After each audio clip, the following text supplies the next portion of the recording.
I don't, my memory is very unclear about how the shredding incident started. I believe, as I said, my memory is that he began pulling documents and I joined him.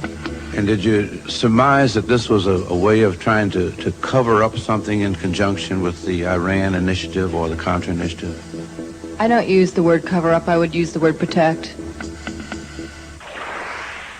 Why do you think we sold arms to Iran? Iran, to get the hostages out, strictly to get the hostages out. I think some people really believe that there were moderate elements there that might, help us in the future. I really think their main focus was to free the hostages. They say it was to help the Contras in Nicaragua, but I don't believe that's true.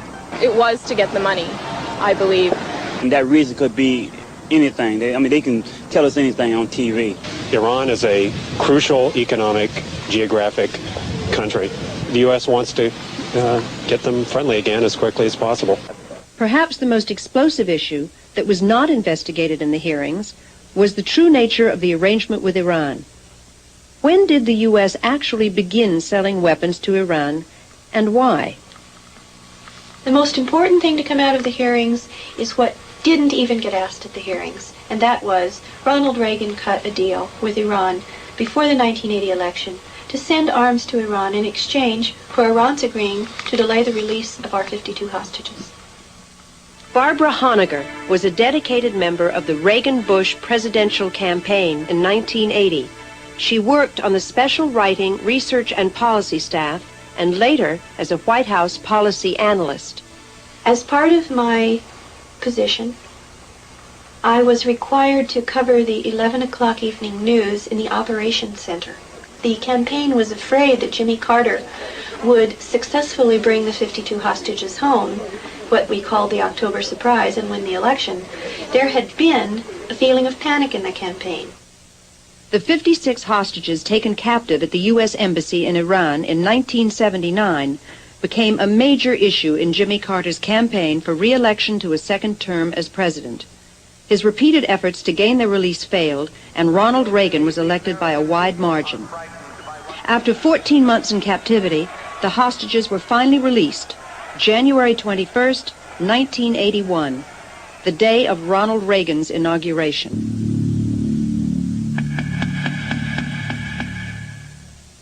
Now working as a private investigator, Barbara Honegger has researched the hostage question carefully. According to reports gathered from a number of sources, she has distilled the following information. There were 2 meetings that we know of for certain to date that happened, one in Washington, D.C., and one in Paris, France, before the 1980 election in October of 1980, where George Bush, then vice presidential candidate, Richard Allen, who became Reagan's first national security advisor, Donald Gregg, who became Bush's national security advisor and still is, passed millions of dollars to the Iranians to delay the release of our 52 hostages an additional 76 days. They met with an emissary of the Khomeini regime who offered a deal that they thought Reagan and Bush could not refuse, and that was, we will delay the release of the 52 hostages if you will promise us all the arms that we could possibly want in the war against Iraq once you become president of the United States. The man who was president of Iran during the hostage crisis was Abul Hassan Bani Sadr. He was later ousted in a coup and is now living in exile in Paris. Bani Sadr supports the charges that a deal was made with the Reagan-Bush campaign to delay the hostages' release.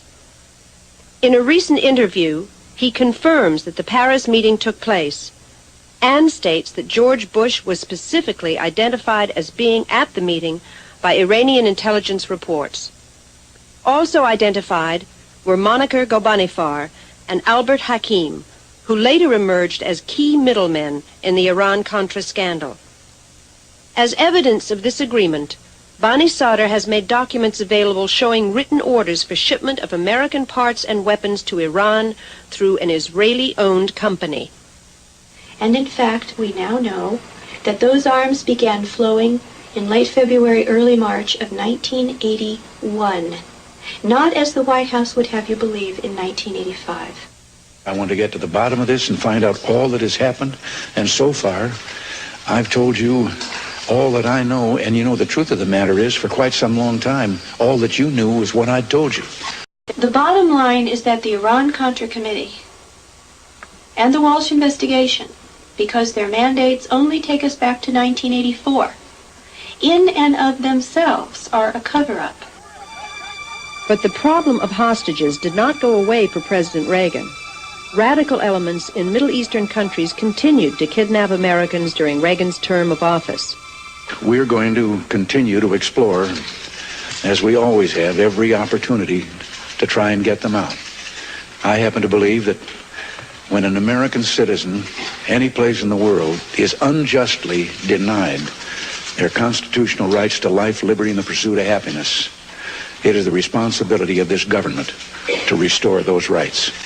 One of the hostages taken in Lebanon in March 1984 was Jerry Levin. His wife, Sis Levin, became increasingly frustrated with Reagan's lack of action to gain her husband's release. The word sent to the hostage families constantly was he was too busy to even see us. We had no access. We had no task force. We had no hearings in Congress. All of those things were denied us. We were simply told to stay home, to be quiet, to trust, and the agenda will be fulfilled. Now we know the agenda was to Iran. After 7 months, Sis Levin finally traveled to the Mideast to gain her husband's release. He was later allowed to escape as a result of her negotiations with the Syrian government. Thank you. It's wonderful to be back. Her experiences led her to doubt the Reagan administration's motives. The claim on the part of the government was that the administration was so anxious about the hostage situation that they were pressured into giving arms to the Ayatollah to bring the hostages out. Many of us think, in looking at it, that if there had not been hostages, they would have had to have been created. Because if the agenda to get arms to Iran were discovered, the only thing the American people would take as an excuse would be the very human element of a very human president weeping over hostages.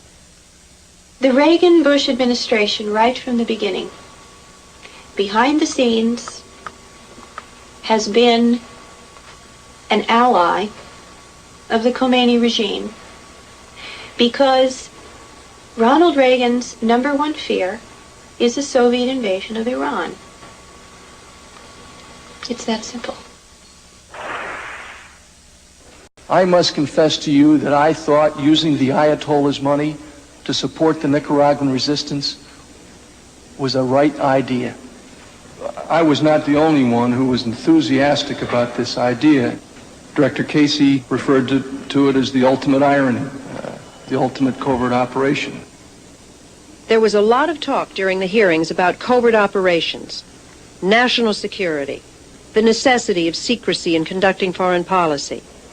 But some experts claim that covert action does not work in the interest of the U.S. national security, nor does it create a more stable world.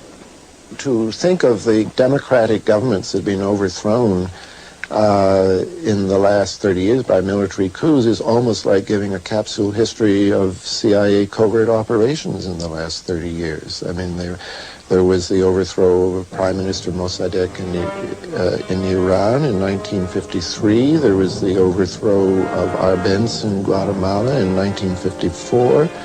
There was the overthrow of the Brazilian government in 1964. There was the overthrow of the Ghana government in 1966. A lot of the governments I just mentioned got into trouble with the international oil companies because they tried to assert their national prerogatives over their own resources. Time after time, the CIA has come in on behalf of those multinational companies.